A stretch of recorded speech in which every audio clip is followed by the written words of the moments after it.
يهدي الله فلا مضل له ومن يضلل فلا هادي له وأشهد أن لا إله إلا الله وحده لا شريك له وأشهد أن محمدا عبده ورسوله أما بعد أنواع التوحيد وفوائده أنواع አይነት ወይም ክፍሎች التوحيد የተውሂድ ክፍሎች وفوائده ጥቅሞቹ سؤال 6 لماذا أرسل الله رسولا ለምንድነው أرسل መልእክተኞችን ላከ لماذا ለምንድነው أرسل ላከ أرسل الله سبحانه وتعالى ላከ መልእክተኞችን جواب أرسلهم ላካቸው للدعوة ሊጣሩ إلى عبادتي ወደ አላህ አምልኮት ወነፊ አን ሽርክ ከሽርክ እንዳስወግዱ قال تعالى الله سبحانه وتعالى አለ ወለቀድ በአትና በእርግጥ ልከናል في كل أمة በሁሉም ኡመት ላይ ልከናል ረሱላን መልእክተኞችን አን ያዕቡዱላህ አላህን ተገዙ ወጅተኒቡ ጣጉት ከጣጉትም ራቁ ብለናል ከሸይጣንም ራቁ ብለናል ሱረቱ ነህል 36ኛ አያ አጣጉቱ ጣጉት እኮ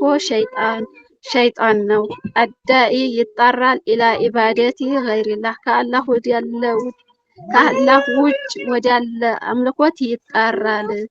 ወቃለ ሰለላሁ ዐለይሂ ወሰለም ነብያችን ሰለላሁ ዐለይሂ ወሰለም አሉ አንቢያዎች ኢኽወቱን ወንድማማቾች ናቸው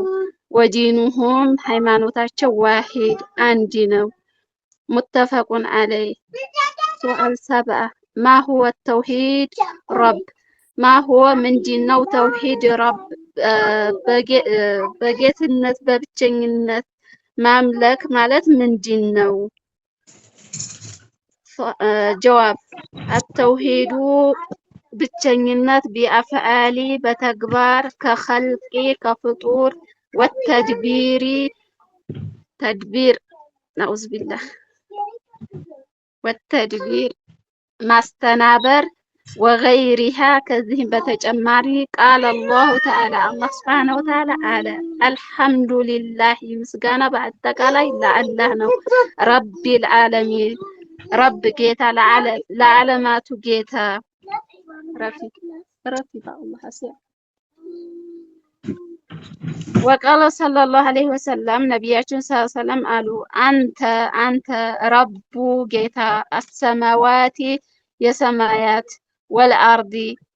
ወልአርዲ የምድርም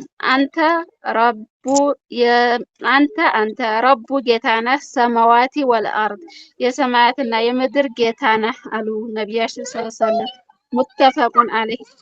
እያሉ ዱዓ ያደርጉ ነበር ሙተፈቁን ዐለይህ ሱአል 8 ما هو ምንድነው التوحيد ብቸኝነት ኢላህ በብቸኝነት ኡስታዝ ዝጋግዙኝ ኢላህ የምትለዋል ኢላህ በአምልኮ ብቻ ማድረግ ምንድነው በአምልኮ ብቻ ማድረግ አይዋ በአምልኮ ብቻ ማድረግ ምንድነው ወይም ጀዋብ ተውሂዱል ኡሉሂያ ማለት ምንድነው ማለት ወይም ተውሂድ ኡሉሂያ ማለት ምን ማለት ነው طيب جواب هو السو لقمان أماتها لقمان